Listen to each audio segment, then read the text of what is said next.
Amém. Você pode se assentar, por favor. Haja o que houver, sempre será Deus.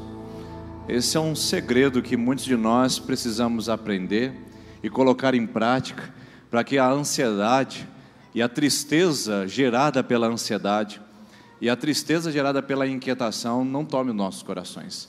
Portanto, eu queria falar com vocês hoje, brevemente, sobre essa mensagem que tem por título O Segredo da Felicidade. O segredo da felicidade. Qual é o segredo? Qual seria o comprimido que a gente poderia tomar e ficarmos felizes o resto das nossas vidas? Qual seria a fórmula mágica que a gente poderia absorver e nunca mais experimentar tristeza no nosso coração? Fala a verdade. Se eu dissesse para você hoje aqui, olha, saindo daqui à direita, virando à esquerda, puxando mais um pouquinho, andando 100 metros, você vai encontrar um lugar, lá você vai encontrar uma pílula da felicidade, você pagaria o preço que fosse, não pagaria? Porque você quer encontrar isso. Todo ser humano nasce buscando isso, o senso de realização, de propósito, de felicidade. Mas a pergunta é, você sabe realmente o que é felicidade? Você sabe responder o que é? Se hoje nós perguntássemos e fizéssemos uma enquete aqui, o que é felicidade para você? As respostas seriam das mais variadas, desde, a felicidade para mim é ter um bom trabalho. O outro falaria, felicidade para mim era ter o meu casamento de volta.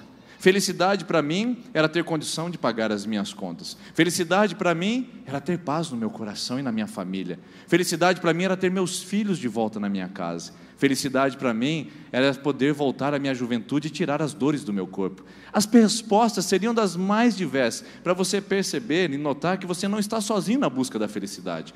O problema é que nós não sabemos onde encontrá-la. E muitas vezes nós não sabemos como buscá-la sequer.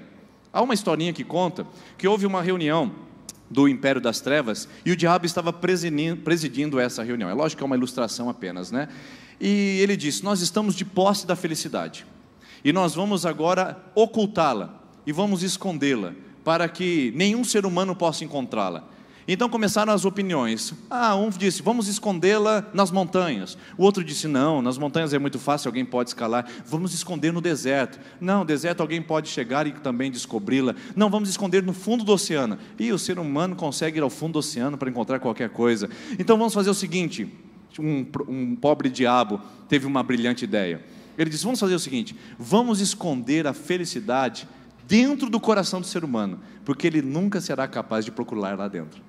Interessante essa história, que na verdade é uma ilustração, para dizer que quantas vezes nós procuramos algo que nos satisfaz e que nos alegra, fora de nós, além de nós, exterior a nós, sendo que a verdade, a felicidade dos nossos corações, da nossa vida, está muito mais perto do que você pode imaginar. Como é que você classifica essa palavra felicidade? O que é para você? Onde encontrá-la? Como achá-la? E se você encontrasse, quais seriam os efeitos que isso viria sobre a sua vida? Você pararia de chorar? Você pararia de reclamar? Você pararia de gastar tanto? Você daria um fim às tentativas constantes de acabar com a sua vida? Você seria mais agradável? Você pararia de sofrer de ansiedade? Já pensou se você encontrasse a felicidade hoje nesse lugar e saísse daqui com posse dela, encontrando-a? A verdade é que a maioria de nós procura a felicidade numa boate, numa mesa de bar, numa aventura sexual, numa propriedade, numa promoção profissional, na lucratividade, no ganho excessivo, e achamos que tudo isso podem sustentar a nossa felicidade, quando na verdade eles podem trazer um pico de realização, um pico de prazer, para logo nos lançar novamente a uma tristeza profunda. Pergunte para alguém que comprou uma casa nova. Casa nova, comprou, é um pico de alegria. De repente começa a ver um trincado, de repente vê que a grama cresce demais, de repente vê que a janela não é tão moderna, de repente percebe que o fogão não era tão bonito assim. Perceba com alguém que acabou de se casar.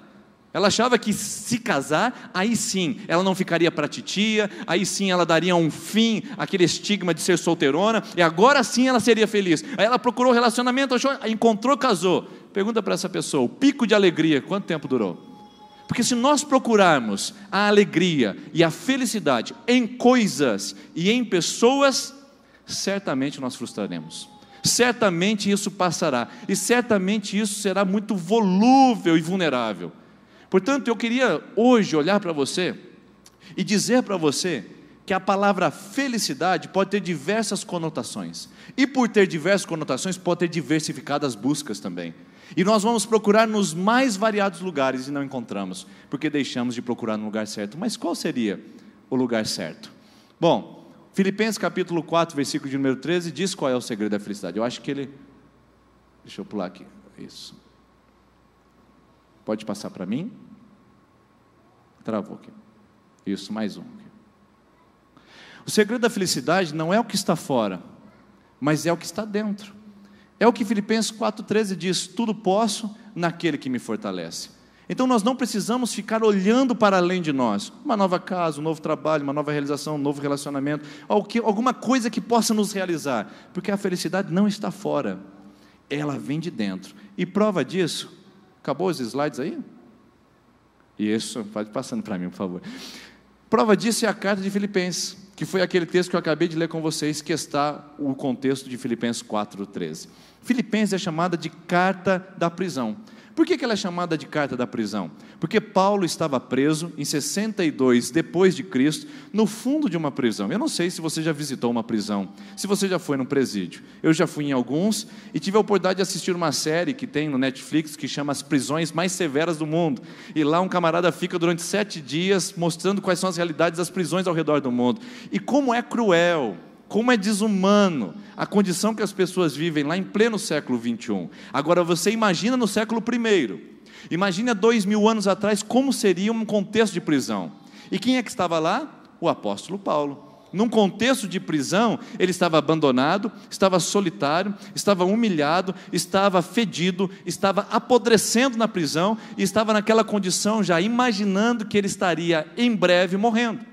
Afinal de contas, ele ouviu falar de que um imperador cruel tinha subido ao trono, chamado Nero.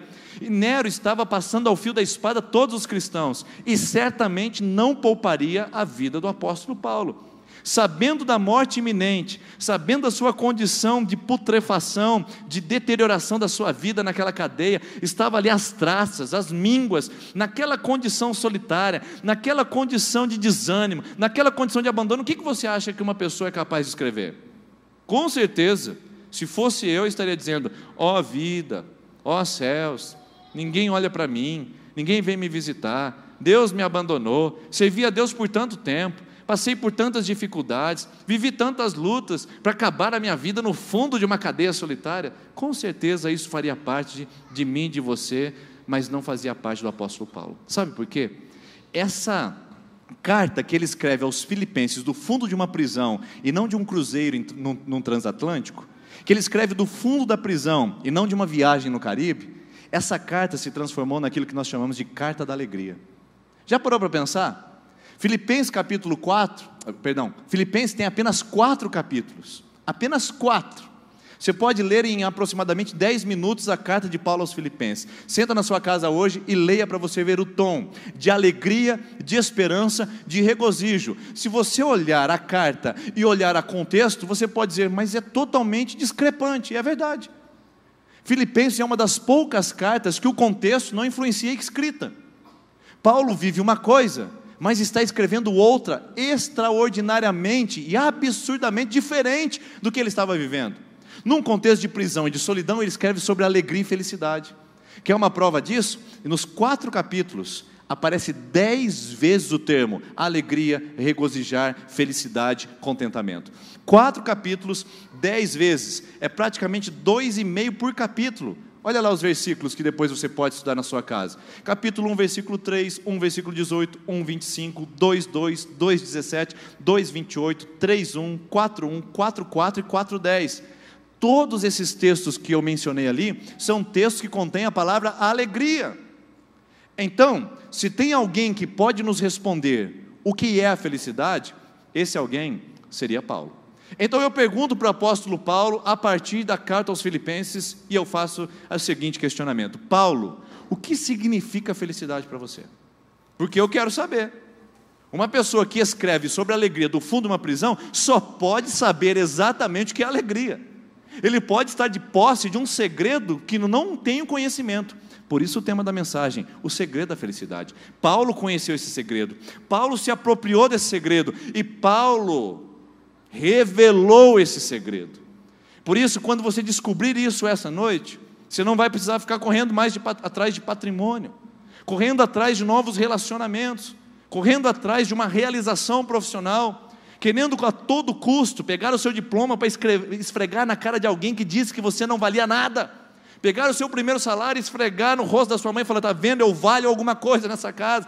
Quando você descobrir o segredo da felicidade, você não vai precisar de aplausos das pessoas para subir aqui na frente e as pessoas disserem para você: é um bom sermão, é um bom louvor, você é um bom músico, você é um bom líder. Não, quando você descobre o segredo da felicidade, você simplesmente vive como Paulo, porque as circunstâncias já não dizem mais nada para você.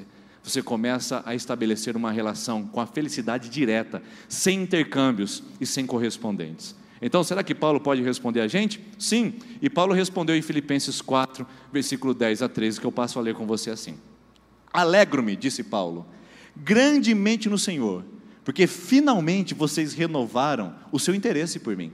De fato, vocês já se interessavam, mas não tinham oportunidade de demonstrá-lo, Filipenses. Não estou dizendo isso porque eu estou necessitado, não estou não, só estou na prisão, abandonado, largado. Lá eles dependiam dos parentes para levar comida para eles. Ele não estava passando nada não. Pois aprendi a adaptar-me a toda e qualquer circunstância.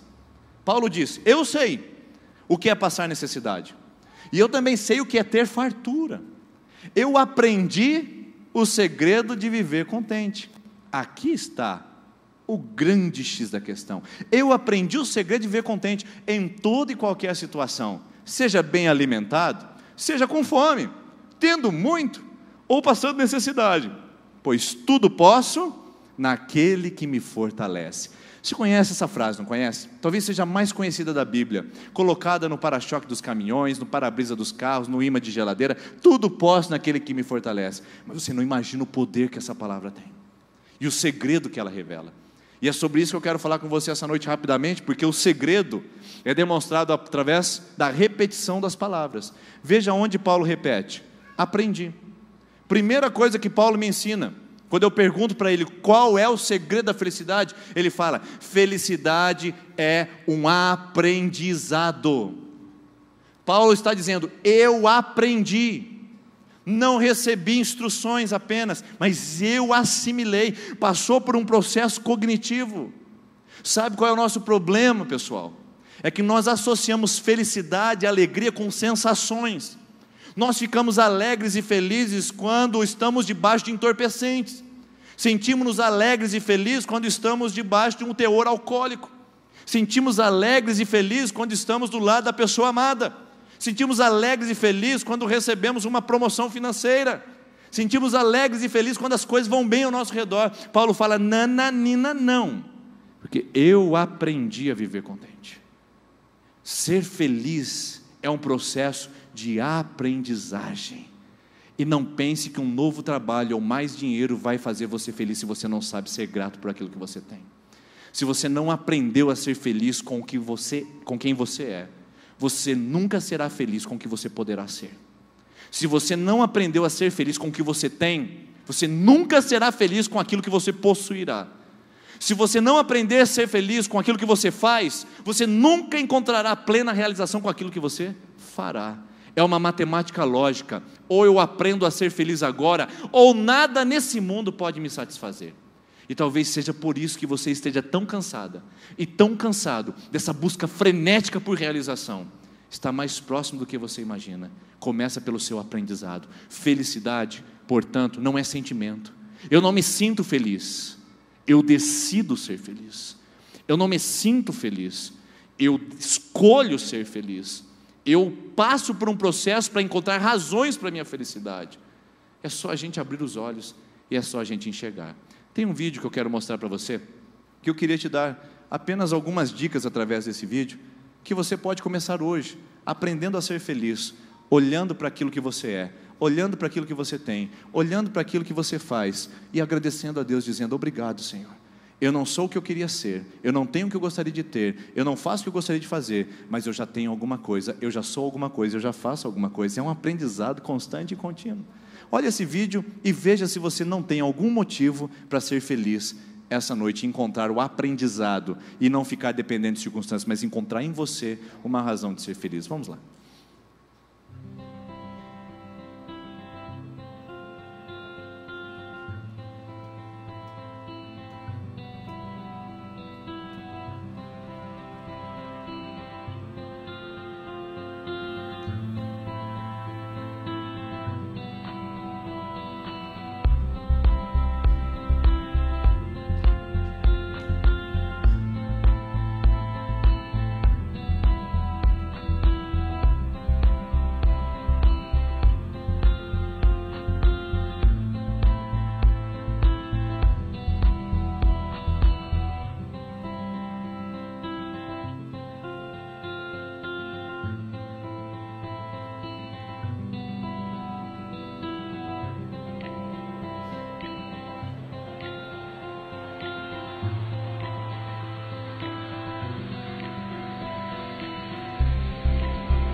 Tá aí algumas experiências, apenas algumas, para recordar que você pode encontrar em você já hoje motivos para agradecer e motivos para estabelecer felicidade e encontrar isso, porque a palavra aprendi significa que alguém me ensinou, que algo me ensinou. Você nunca encontrará felicidade enquanto você passar reclamando pelos seus problemas. Você nunca encontrará felicidade enquanto você passar lamentando as suas penúrias. Você nunca encontrará satisfação enquanto você não desenvolver um coração ensinável. Aliás, é isso que Moisés diz com 140 anos de idade. Eu acho que é bom ouvir uma pessoa que tem próximo a 140 anos de idade, né? 4, 8, 120 anos. 120 anos de idade, ele disse no Salmo 90, versículo 12: ensina-nos, Senhor, a contar os nossos dias, de tal maneira que encontremos corações plenos, repletos, completos. Ensina-nos, Senhor, a vida é um aprendizado, nós aprendemos a ser felizes, na escassez ou na abundância. Se você não tem aprendido na escassez, jamais estará na abundância, e se você não aprendeu na abundância, se prepare para a escassez. É assim que funciona a dinâmica da vida. Paulo diz: eu já aprendi a me adaptar. Agora é a segunda etapa. Primeiro, felicidade não é uma sensação, felicidade é uma decisão. Eu decido ser feliz, porque eu aprendo a ser feliz na vida. Segundo, que Paulo repete, olha o outro termo: qualquer circunstância e qualquer situação. Ou seja, Paulo está dando aqui algumas dicas para mim, para você, sobre o que é a verdadeira felicidade. A verdadeira felicidade não depende do que vem de fora, e sim do que vem de dentro. Provérbios 4, 23 diz assim: sobre tudo que você deve guardar, sobre tudo que você deve guardar, guarde o seu coração, porque dele procede as fontes de vida. Meu irmão, você faz seguro do seu carro, coloca cerca elétrica na sua casa, faz seguro para a sua saúde, faz seguro, plano de saúde, plano médico para você, você faz seguro de vida, você faz seguro da sua casa, você faz tudo para proteger o seu patrimônio, as coisas ao seu redor. Mas você guarda o seu coração? Você protege o seu coração dos maus interesses, dos maus sentimentos? Você preserva e protege o seu coração dos maus pensamentos que vêm sobre você? Paulo fala: eu aprendi a viver contente, porque não é a circunstância que decide se eu estou bem. Posso estar casado ou posso estar solteiro, eu sou feliz. E você sabe que a maior tragédia é quando uma pessoa fala assim: pastor, quando eu me casar com fulano, aí que eu vou ser feliz. A maior tragédia é essa, porque se eu procuro no outro a felicidade que eu não tenho, eu vou ter dois infelizes dentro do casamento. É um drama constante isso daí. O que eu digo para você é que você não precisa estar casado para ser feliz, nem tampouco solteiro, porque tem gente que está casado querendo se descasar para ser feliz, e larga a sua esposa, larga a sua família para você ver se você será feliz. Tem gente que está no trabalho querendo sair do trabalho para ser feliz, e tem gente que está desempregado querendo trabalhar para ser feliz. Tem gente que tem filho e não vê a hora de eles irem embora de casa para ser feliz. Tem gente que não tem filho e não vê a hora de engravidar para ser feliz. Você está vendo que não são as circunstâncias que definem a nossa felicidade?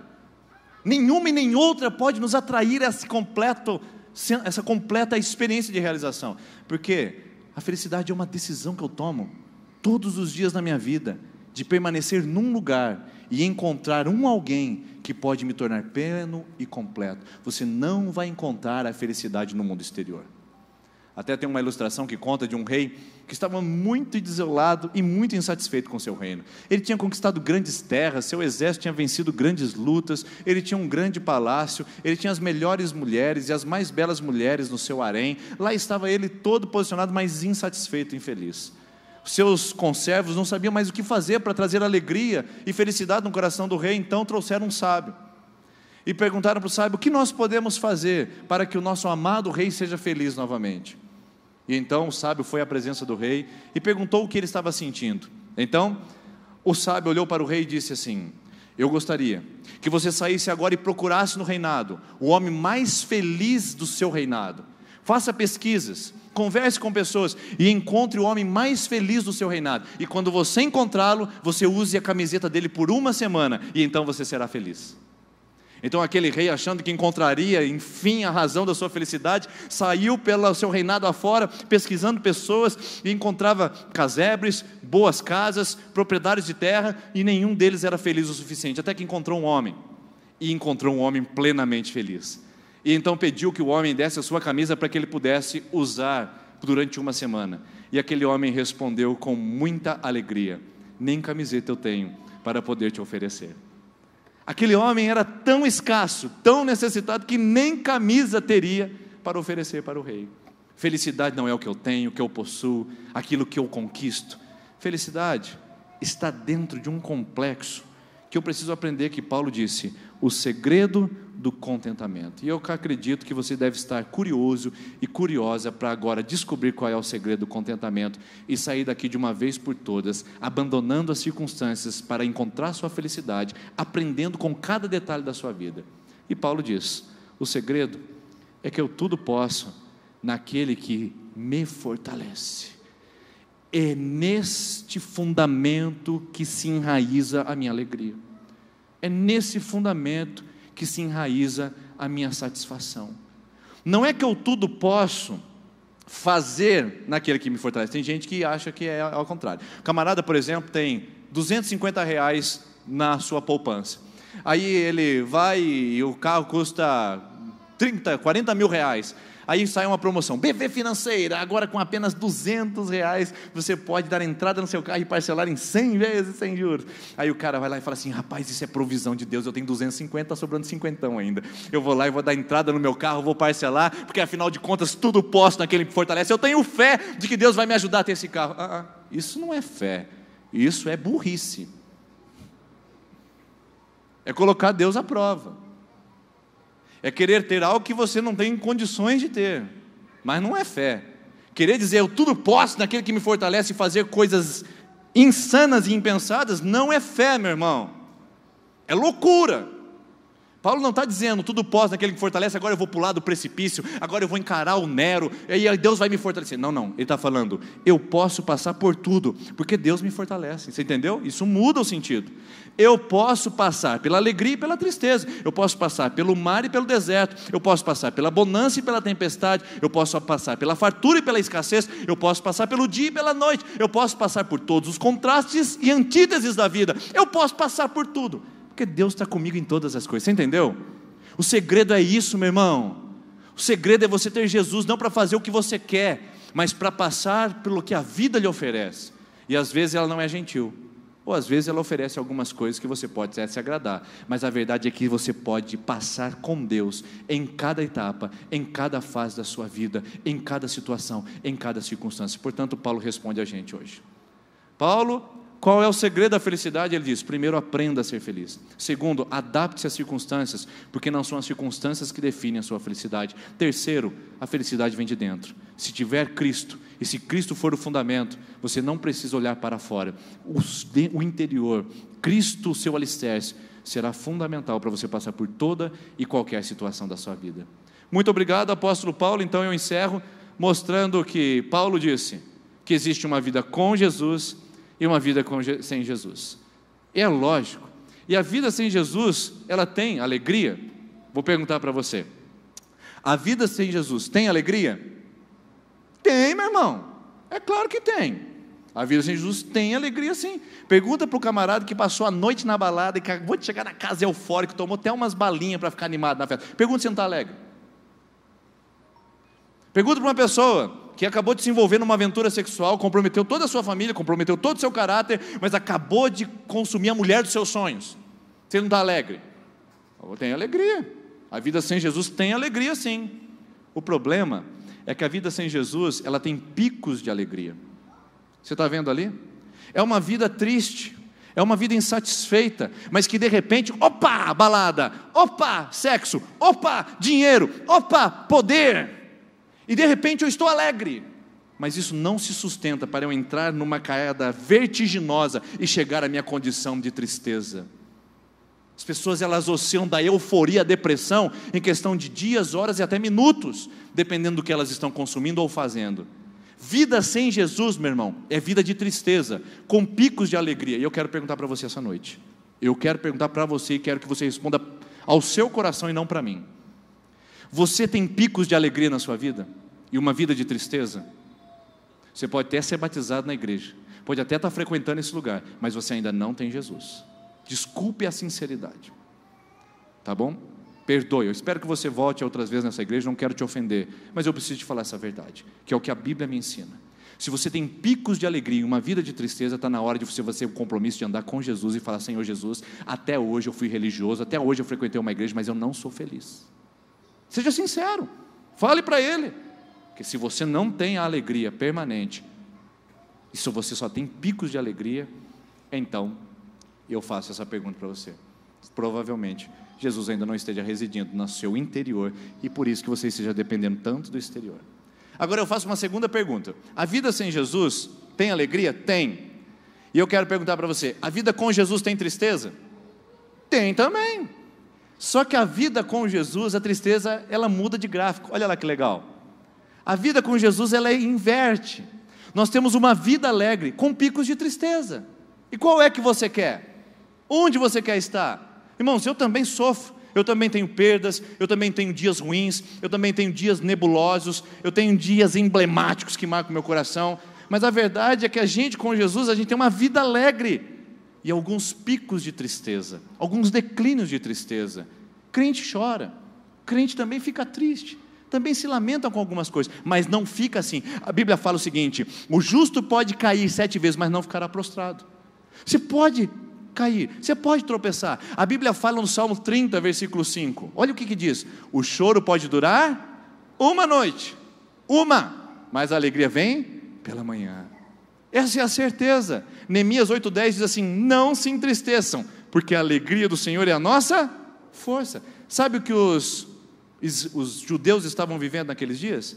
Muros derrubados, casas queimadas, sem dinheiro. As mulheres estavam comendo os seus próprios filhos porque não tinham carne para comer. Os homens estavam se matando um ao outro porque não tinham condições de sustentar. E sabe o que o Neemias olha para eles e fala? A partir de hoje, vocês vão andar na lei e na obediência do Senhor. O Senhor vai prosperar de novo a nossa terra. Vão agora, parem de chorar, porque a alegria do Senhor é a sua força. Estavam numa condição calamitosa, e Neemias fala: a alegria do Senhor é a vossa força. É o que está dentro, não é o que está fora. Então eu pergunto para você mais uma vez: você tem picos de tristeza? Bem-vindo ao grupo das pessoas que andam com Jesus, porque nós sofremos, nós choramos, nós nos sentimos decepcionados, mas a nossa vida, ela permanece na alegria do Senhor, que é a nossa força. Então eu encerro com você, dizendo que o segredo da felicidade é você passar por tudo com Jesus e saber que o que você depende não é o que vem de fora, não é o que está dentro, perdão, é o que está dentro e não o que está de fora. É isso que você precisa. É aqui que nós estamos, e é aqui que nós encerramos essa noite. Nós vamos cantar a última canção. Eu quero convidar a equipe de louvor que vem aqui à frente, que diz assim: eu tenho 10.000 razões para te adorar. Olha que música linda, que música que encaixou e que abraçou essa mensagem essa noite. Diz assim essa canção: minha alma canta ao Senhor, ao Senhor. E essa palavra tem que entrar no seu coração dizendo: eu canto a Jesus, eu vou bendizê-lo, eu vou louvá-lo, porque não importa as circunstâncias. Como é que começou seu 2019? Como é que terminou seu 2018? Como é que você prevê as coisas para o mês seguinte? Meu irmão, hoje é dia de cantar ao Senhor e falar: Senhor, eu sei que a vida me reserva tristezas, mas eu quero ter a alegria do Senhor, que é a minha força. Eu quero me fortalecer. Ao sair por essa porta essa noite, que você encontre a sua felicidade em Jesus, não em pessoas, não em coisas, não em igrejas, mas em Jesus, uma vida que possa alegrar e satisfazer o seu coração. Vamos colocar em pé, vamos cantar essa canção juntos. Minha alma canta ao Senhor, bendiga ao Senhor todo o meu ser, todo o meu coração, e que a gente possa fazer isso. Se você não sabe cantar, que você leia a letra e que você absorva o que está sendo dito aqui nesse lugar. E você hoje, que quer começar a sua campanha de oração, eu quero convidar você a vir aqui à frente, nós queremos orar com você. 5ª, 6ª, 7ª semana de campanha, e você que hoje vai começar uma caminhada e um propósito, eu quero que você venha aqui à frente, nós vamos orar com você e por você. Vocês na 5ª, 6ª e 7ª semana, e você que vai começar, enquanto cantamos essa canção, pode vir à frente, queremos orar com você.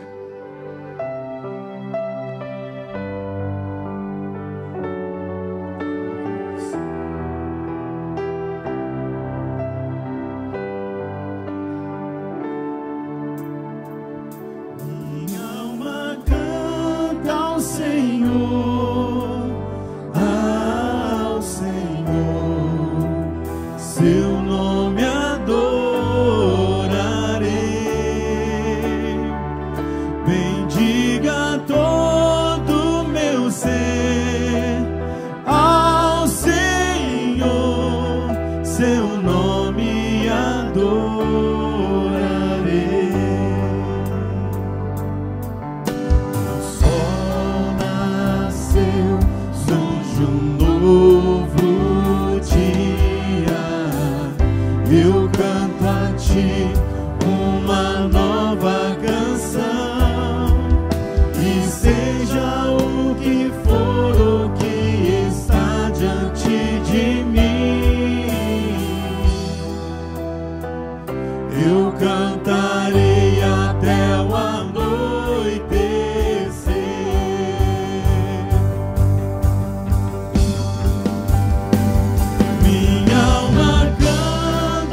assim minha alma seguirá cantando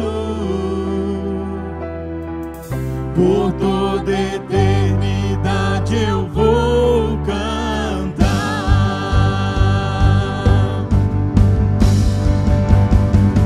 Minha alma canta ao Senhor, ao Senhor. Seu nome adorarei. Bendiga todo meu ser ao Senhor. Seu nome adorarei. Uma vez, vamos dizer, Minha alma canta ao Senhor, independente das circunstâncias, ao Senhor. em qualquer situação, Seu nome adorarei. bendiga todo o meu ser Diga todo ao meu Senhor. ser, ao Senhor. Seu nome adorarei. Senhor Jesus, eu quero orar com a tua igreja nessa noite. E nós escutamos, ó Pai, o segredo que o Paulo aprendeu há 2000 anos, de que ele aprendeu, compartilhou, e que hoje o nosso coração seja ensinado, que a nossa felicidade não está fora de nós, no que temos, no que fazemos ou no que seremos, mas está em nós, em Cristo Jesus alicerçado. E nós não dependemos das palavras humanas, não dependemos dos indicativos exteriores para termos alegria, porque nós temos Jesus. Que a nossa vida seja de alegria. Inverte o quadro desse teu filho e dessa tua filha. Tira a tristeza, tire, ó Deus, do laço do passarinheiro, tire desse lago de lama e traga a alegria do Senhor.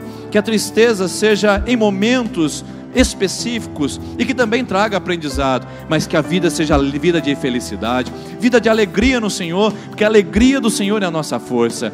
E que, ó Deus, nosso coração esteja totalmente tomado pela sua presença, pela tua paz, e que assim a gente possa continuar cantando em nome do Senhor Jesus. Amém. Amanhã eu te vejo aqui na nossa campanha orando pelo mês de abril. Venha com o seu sonho no seu coração, que nós vamos depositar no altar do Senhor. Os materiais estão lá no fundo, não saia sem pegá-lo. Te vejo aí amanhã, se Deus quiser. Vai com Deus, Deus abençoe.